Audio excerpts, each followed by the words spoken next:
We're going to work through the prompt first. Tomorrow I will show you strategies of how to work through the sources and how to plan. And then Friday, what I'm going to do is I've pulled like 3 samples. So instead of just looking at samples, I'm going to go through and I'm going to show you as a reader what I'm looking for in essays. And so we will like annotate and highlight that one together. You'll do one on your own. And then I have a third one that is like a lower level essay that you'll go in and make like revising and editing suggestions for how to move that kid from a 120 to like a 13 or a 140. All right. So watching the video last night and looking at, how do you like Tim Freitas? He's a little quirky, right? Yeah, he's really nice. It's like a finch. What do you mean? Like the bird, a finch. Why? I don't know, his energy. Oh. I don't know if he would like that or be concerned about that. I say he's like the Coach Beto of like English. Like that's kind of like how I see him. Okay, so talk to me about the things that Tim Freitas said last night on like how to approach the prompt. What were some things that he said to do? Read through the like beginning part and circle things that are ideas. Okay, so we're circling like ideas, right? And that he called those abstract ideas, right? Why are we doing that? To form our like claims later on. Okay, because he said that what do we need to remember to do? We can look for the ideas once we start looking at the sources, and we can like match them up. Right, that's what we're gonna do. Good. Argue ideas, not things. Okay, so that's where I was trying to go. So we argue ideas, not things. And we've always said that because when we've talked about claims, our claims are answering questions of why, how, and when. Those are ideas. They are not answering who or what. Those are things, right? So we've always had that idea of we argue ideas, not things, because we always look to answer the question of how, why, or when, For right? his questions, he said he wants to do what questions though? Like you say that. He does what questions backwards, like what we're going to look at when we are looking at listing these words, like what does that mean? Why do we do that? But those won't become his claims, right? The ideas are the claims. Then he asks what questions about those abstract ideas. Yep. Okay, so we'll talk about how we get into sources tomorrow because I know you watched that video. We'll talk about that tomorrow. But I know we broke this down for you, but just so we have it on the new prompt. This is the new prompt that you picked up front. So the first paragraph is always background, okay? The second paragraph is always where you find your task. The third paragraph is always where you find directions. So after today, you won't have to read the direction paragraph again because it never changes. It's always the same. All right. So I'm going to read the first one with you. Many recent college graduates have faced record levels of unemployment. This situation has led people to question what they value about higher education. Some high school students and their parents are wondering if a college education is worth the cost. Others, however, believe that a college education prepares students for more than just a job or a career. All right, so I'm going to go in and I'm going to start circling the ideas. Unemployment, value, higher education, cost, prepare students. All right, so when we look at, usually what we find is when we are given a prompt, we're given like the reason why we should be concerned about this issue. So the unemployment rate is why we should be concerned about that issue. Bouncing back to our friend rhetorical analysis and looking at the idea of that's the exigence of the prompt, right? Of the issue. Like what is it that kind of drives this question? What caused that? It is the idea of unemployment, right? Just to show you like how I was talking about our exam is written a little earlier. So notice that this was in 2014, okay? The prompt was finalized for this exam in 2014. In 2013, meaning it was written 3 or 4 years prior. So you're talking 2009, 2010, this prompt was written. I mean, we're in the midst of a recession, right? We're like kind of just coming out of it. So that's why this prompt was relevant at that time, right? So will it always work to where it's something like that to where it's relatable to us? Not always. But I'm going to show you the steps that we need to take for this one that is really relatable for us, and then ones that are not as relatable for us and what we need to do. All right, so when we think about unemployment, we think about exigence. Unemployment, so that we don't oversimplify this issue, unemployment causes more problems, right? For the individual, for the society. Did anybody in here read The Working Poor? Okay, so like that's where I think like that his book will come in with this. What are things that happen when people are unemployed? They get like really stressed and they start to like go down in their mental health. Okay, so unemployment is beyond just not having a job. It impacts mental health. What else? Like family life, like if you're the only one that your family counts on for income. There are then more that's broken even families more. too, like divorced families and stuff. Yep, families, relationships. What else? Crime rates are higher in population families. What else? Like sometimes your health declines because you can't afford medical care. Yeah. So one of the issues that we see, and this is across the country, when I score synthesis, and I'd say, gosh, how many years have I been doing it? 6 or 7. And I would say 5 or 6 of those years have been scoring synthesis. It's like the worst essay to score at the reading. But majority of what I see when I score those essays is that a lot of juniors or kids that take the exam, because some are seniors, oversimplify this issue. So if we just go, yes, college is worth it, no, it's not, we're kind of oversimplifying it. Like, what's the bigger cause? Like, what else is at risk? Not just money, right? We're looking at all these other things that can be impacted, right? All right, what does it mean to value? If you value something, what does that mean? It's important, it's a priority. It has some sort of like tangible worth.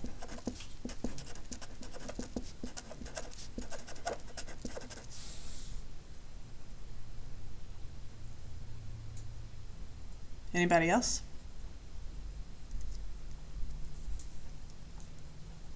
Fernanda and I just kind of continue to have conversations with each other.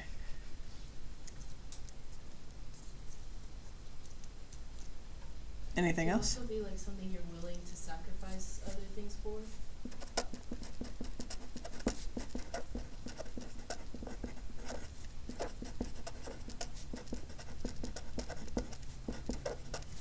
Okay. Now listen, I've been trying to tell y'all since August the value of deconstructing a prompt and planning, more so than ever, especially for this prompt. When we're spending time, remember you have 15 minutes to read, annotate, and plan. Deconstruct this and read your sources.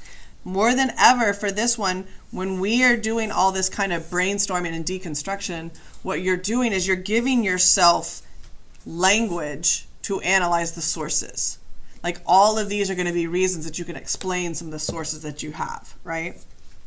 All right, what is higher education? Bachelor's, master's, doctorates, and it like opens doors for you, like gives you opportunities. Is college the only place for higher education? Trade school.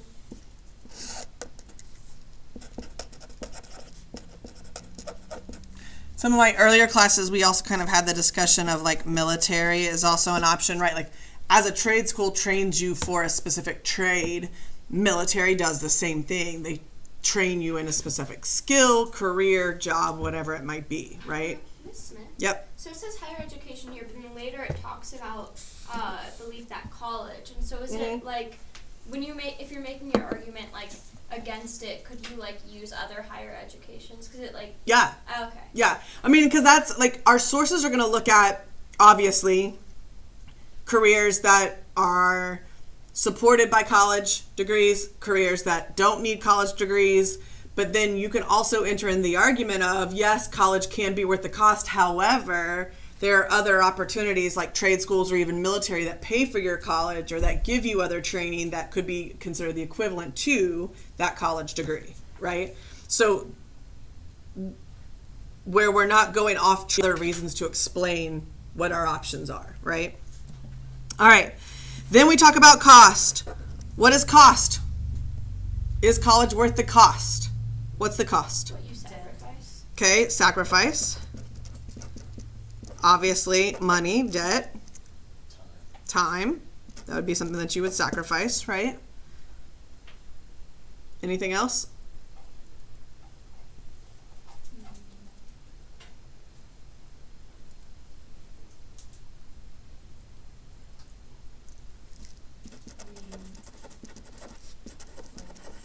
School can be, stressful. Yeah, and some kids in my other classes talked about like the mental health. Then we talk about that some believe that a college education prepares students for more than just a job or a career. So, what else can college prepare you for? Help you develop work ethic. Okay. Time management.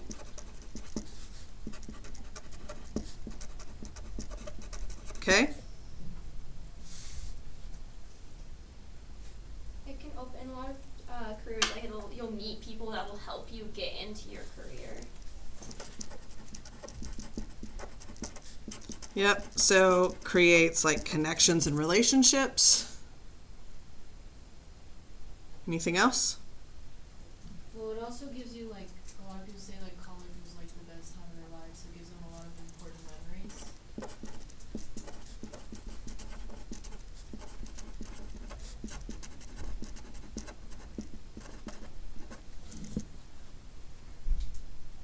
Okay. Some people meet their spouses in college, and then it helps them with stuff.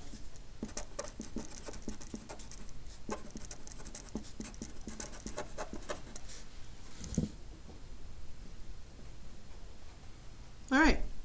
So look at what, like, we've already now kind of started to build the language that we can use within our own essay, right? So then we go on and we look at the next. So carefully read the following 6 sources, including the introductory information for each source. That will always be the same. It'll just change the number of sources. Then synthesize information from at least 3 of the sources. And I told us, well, how many? 4. So I'm going to mark out 3. I'm going to put up 4. We do that for a couple of reasons. One, it fits our like 2 chunks per body paragraph. Each chunk will have its own source, so it fits our like paragraph structure, right? Secondly, not often, but we do see kids that use 3 sources and then misuse a source. That does not count as one of your 3, which means you get down to 2, which means I can't score you higher than a 2 in row B, right? So then you fail. All right, so if we have 4 sources and we misinterpret or misuse one, we still have our other 3 to fall back on. If it's wrong, just like your other essays, I just pretend like it's not there and then move forward, right? All right.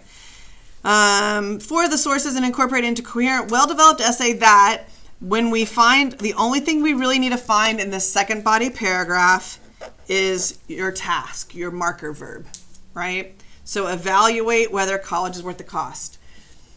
That can be framed in the language of just like our argument, like take a position on whether college is worth the cost. It can also be framed in recent years. It was like defend, challenge, or qualify the value of college, right? So whatever the language is, it still needs take a position. When we get done with that, I want us to ask a question. What question do I need to ask in order to answer that question and get my thesis? What is the cost of college? Is that the question that it's asking? But you said the ones we answered for. What makes college worth the time, or like Is that the question? You have to take a position on this statement. Are you talking about is college worth the cost? That's it. Oh, okay. Yep. I thought you were talking about the other questions like you evaluate. So we'll do that in a minute. Is college worth the cost? So in order, evaluate whether college is worth the cost, right? So you're going to say for your thesis, it can simply be, yes, college is worth the cost. Your evaluation of the criteria or what you believe become your claims, right? So for us, if you don't answer, yes, college is worth the cost, or no, college is not worth the cost, you don't get the thesis point, right? We cannot say, yes, it is, and no, it's not, because that's still not taking a position, right? So we simply want to say, yes, it is, or no, it's not, because, just like we've done for all of our other ones. All right? This next part says your argument should be, this is the directions, they'll always be the same. You don't ever have to read them after this. Your argument should be the focus of your essay. Use the sources to develop your argument and explain the reasoning for it. Avoid merely summarizing the sources. Indicate clearly which sources you are drawing from, whether direct quotation, paraphrase, or summary. I want you to mark out summary. The reason being, when we're terrible at summarizing. I feel that a lot of kids will summarize and it be too general to where I could say that same summary would count for 3 of the sources. So that doesn't count as a source if it's too general. When I talk about a paraphrase, you'll hear me talk about a direct paraphrase. And a direct paraphrase is I can go into the source and put my finger on like the body paragraph that you're talking about, right? If I can't do that, if it's too general, then it doesn't count as a source. We know what a direct quote is. Then we say you may cite the source as source A, B, or C. I want you to. You need to cite the source as source A, B, or whatever. And that goes at the end of the evidence. Now, according to MLA, right, that first sentence that we're using for our podcast, right, where it says, in his podcast, Revisionist History, episode titled blah, blah, blah, blah, blah, Malcolm Gladwell argues, that language is going to be how we enter into our source or start to talk about our piece of evidence or our source. When you do that in MLA, if you mention the author's name of the piece of where the piece of evidence is coming from, you do not have to do internal citation, right? Internal citation is the name at the end where you got that evidence from, right? Then I go to your works cited page and find that. MLA says you don't have to do that. For us, we are going to think about me reading your essay 5 days in, hour 7. So I'm now almost 35 hours into reading essays all day, right?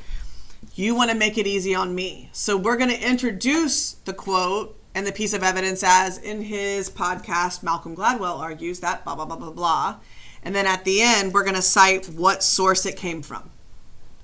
For me, that makes it easy. After I've gone through your essay, I can go back and say they used source A correctly, source B correctly, source D correctly, instead of going, okay, Gladwell. Okay, Gladwell came from source A, right? I have to look for like 4 basic things in your essays when I'm scoring synthesis.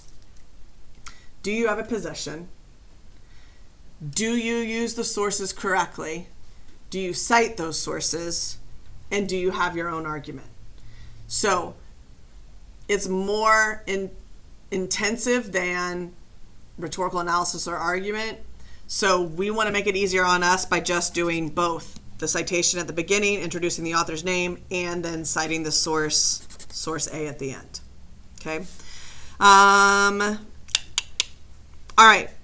Now, before we go in, because we do understand this prompt, we're going to try to plan. So we're going to say, yes, it is worth the cost. Or we will say, and we will say, no, it is not worth the cost. You have like 3 minutes jot down the reasons just for, yes, why college is worth the cost. What are the reasons why it's worth the cost? You got like 3 minutes. You can talk to the people around you. Ready, set, go. The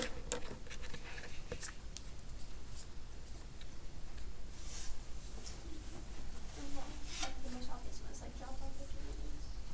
It's like bringing Life experiences.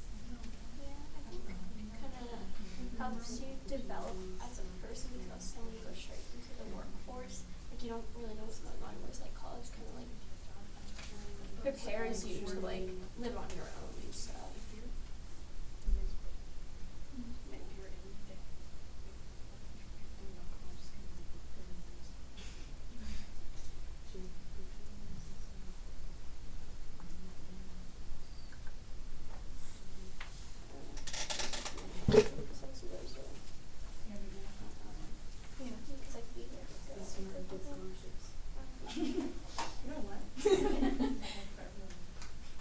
Interpersonal relationship development. Some like their best friends if they like continue to do it in life. oh, and always easy.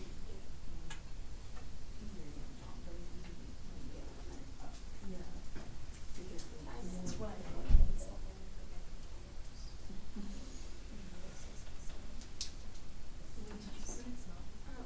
Personal development as well. It's like kind of figuring things out in college. Like what you would do.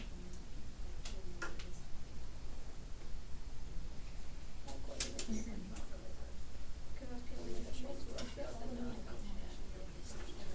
college kind of gives you an opportunity to like get to know yourself and like know what you want to do.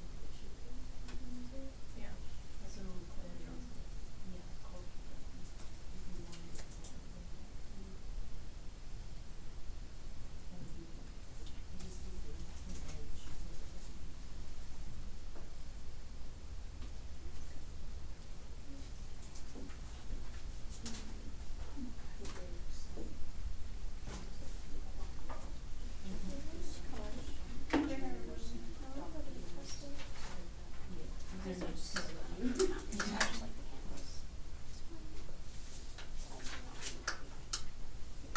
I want to go to Utah to like visit the campus.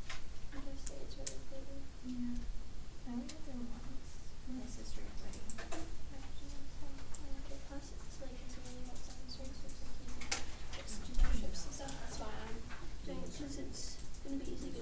Also, it's like very much a college town. All right, start working on no, college is not worth the cost. Student debt.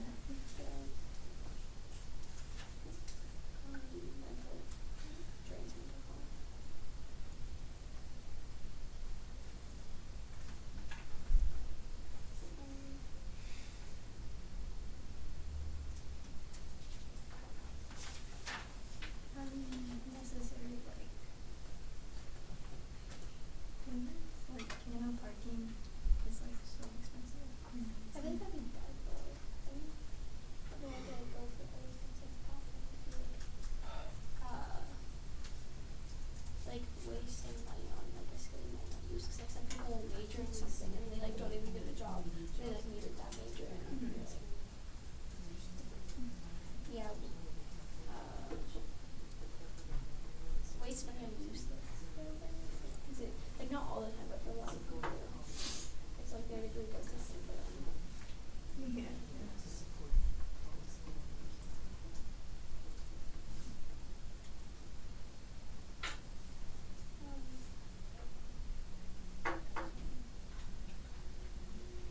Are there other cheaper paths to success? There's more about that. Then it goes to your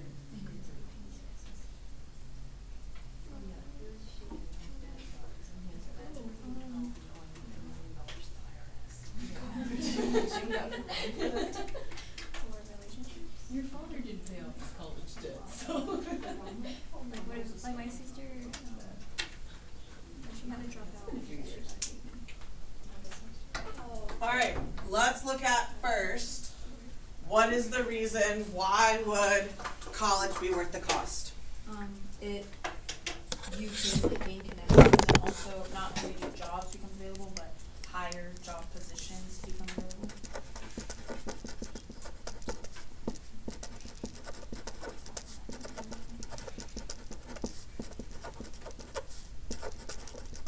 Okay, what else? You learn how to communicate with other people that might be helpful in future jobs or interviews. Okay. College for a lot of people is when they like develop like and figure out who they are, so they're not just like they get their shit together in college. Okay.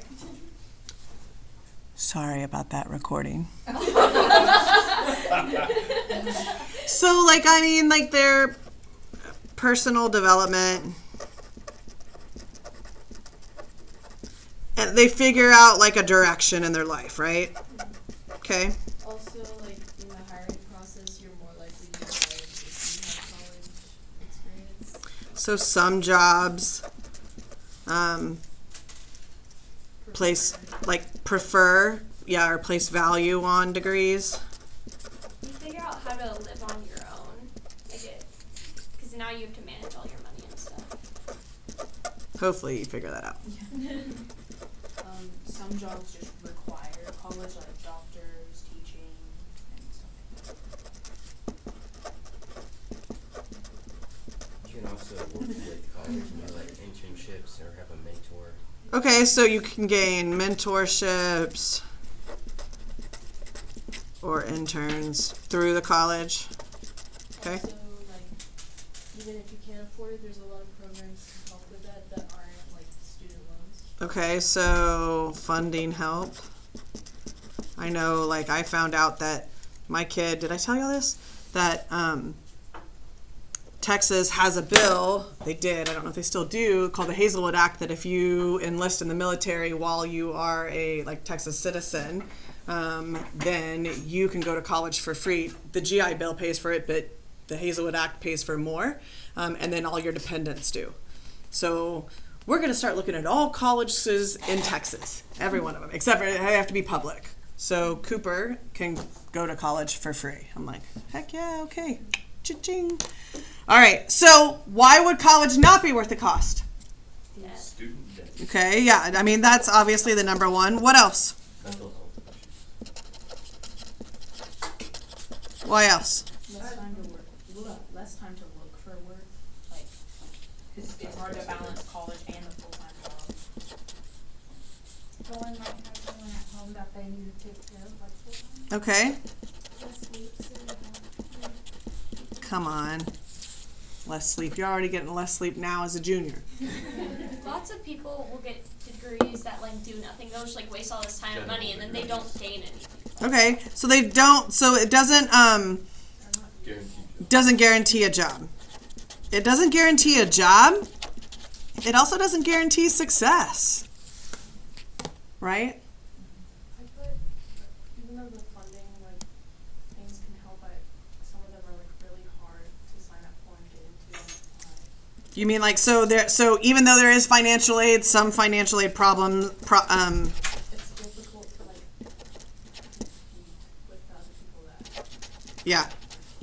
There's lots of people where college, like, if some people who like aren't as smart, like my mom teaches kids with intellectual disabilities, like they like to them college isn't going to be worth it because they're going to be paying all this money for jobs that they're not really able to do when they could make more money in trade school and then they can be successful in something they're Okay, so there are other opportunities to make just as much money. Kind of assumes that everyone has to be good at the same thing. Yeah.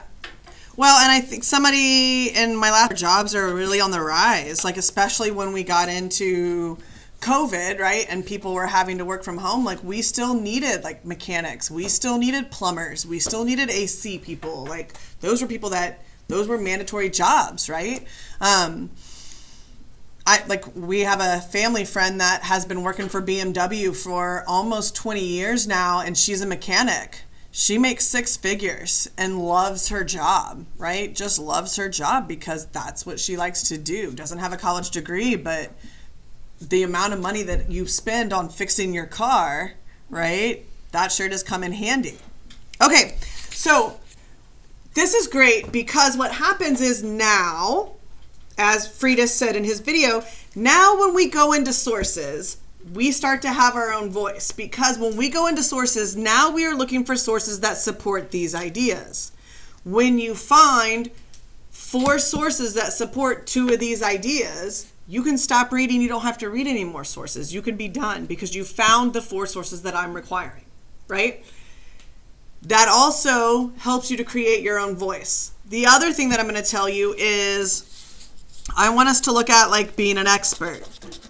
So one of the things that I like about synthesis is that it gives you the opportunity to bring in your own knowledge, right? So for the idea of considering whether college is worth the cost, would you consider yourself an expert in this field at this point in your life?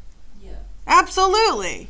You have parents at home that are probably going, what are you going to do after you graduate high school? Where are we going? Are we going on a college visit soon? What? No plan. You're not going to live here. Where are you going? What are you doing? What? Like, who's going to pay for it, right? So y'all already have that because you are like a junior, right? You are in AP classes that count for college credit.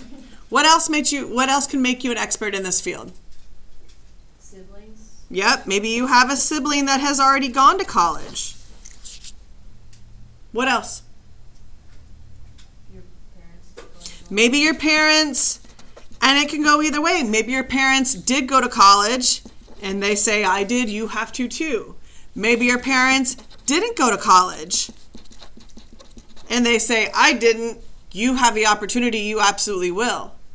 Maybe you have parents that didn't go to college and have a successful career and say, you don't have to go to college in order to make money, right? So those are all things that you're allowed to bring into the scenario. Now, what happens is when we talk about like this whole process that we've done, and I give you a prompt like eminent domain, and you go, well, I can't make a list whether eminent domain is good or bad because I don't even know what eminent domain is, and I have no clue how I feel about it. So obviously you can't make a list like this. Are you an expert in eminent domain? If you're asking what is eminent domain, you are absolutely not an expert in eminent domain. But when we have this, and we'll work on this next week, you look at the idea of, okay, I'm not an expert in eminent domain, but I can ask questions to figure out what I would need to become an expert, right? Who is impacted the most by eminent domain? What are the advantages of eminent domain? Who does eminent domain impact the most? Who benefits from it, right? So you can ask those questions so when you go into sources, now you have some language to offer, right? Question. Yeah. So we can like use personal experiences in our because you've told us not to in some other essays. So I wasn't sure. Yeah, I mean, like for argument, I don't find as much value in it, except for maybe in the intro or conclusion. Again, here, personal examples depending on the topic, right? But what happens in synthesis is I can hear your voice more. And what I want is I want to hear your voice more than I hear source. So if you read a source that says, blue collar jobs have increased in the last 10 years and are now being paid comparable to those with a master's degree, right? And you go, this is absolutely true. My family, my brother does blah, blah, blah, blah, blah. Like this has been proven true in my family and in my community because this. So what happens is I go, okay, what you just did is you synthesized that piece of evidence, connected it to your life and told me why that value is important to your claim. That's synthesis, right? So yes, as long as it relates. Now, let's talk about planning. I'm going to switch over to the back just because I ran out of room. So when we plan, we still plan the same, right? We still have our T-chart. Same old, same old. Now, planning is a lot easier for synthesis because tomorrow when I show you going into the sources, I'm going to show you how when you go into the sources, you're basically creating your plan, right? Now, the one thing that I do want to talk about, and I am almost finished with 5th period's nonfiction book essays. I should get through a 6. I'm going to take 6th home tonight and hopefully get y'all's done too. What I'm seeing is I'm not seeing our use of transitions. So I'm going to kind of incorporate something for y'all. So our claims still go here, right? These are still our reasons, right? Those still go there. But the way that I'm going to have you list it is I'm going to have you talk about it of most important, not to least important, but less important, right? So if you can open up your first body paragraph by saying the most important reason to consider that college is worth the cost is the amount of opportunities that are provided after earning a degree. Now, when you're looking at your evidence, you're telling me why is that the most important? So now you're giving yourself language in there, right? The second one is, coming in a close second to the number of opportunities offered is blank when considering if college is worth the cost. So now what you've done is you've also created a line of reasoning in your argument, right, for why something's important. Then all you have to do is you're going to say, oh yeah, source A and source C support that claim. And what I'm going to also have you mark is a plus or a minus. That's going to be A and C are going to talk to each other. C furthers the argument from A. Then in your other one, you're going to say, okay, B and F work together. And I'm going to say, I'm going to put a negative there. This is not how it has to go, but I'm just showing you how I'm coding my planning. Now this is going to show that F counters whatever B is saying. Now, when you go in and you write that piece of analysis of how C furthers A, that is synthesis. When you tell me how F counters what is a piece of evidence offered in B, that is synthesis. Now if I go, okay, in this one, I'm going to talk about my outside evidence of reading the working poor, and then in this one, I'm going to add in the evidence of my dad's job. Now, all these things get you into sophistication. Now what you've done is you've created a strong line of reasoning. You have tied two sources together and told me how they work together. You've tied an outside piece of evidence with those sources. All those things move you into sophistication. So remember how I said, in synthesis is the place where we will get sophistication point. That's where we do it. Good? Okay. Questions about synthesis, like deconstruction?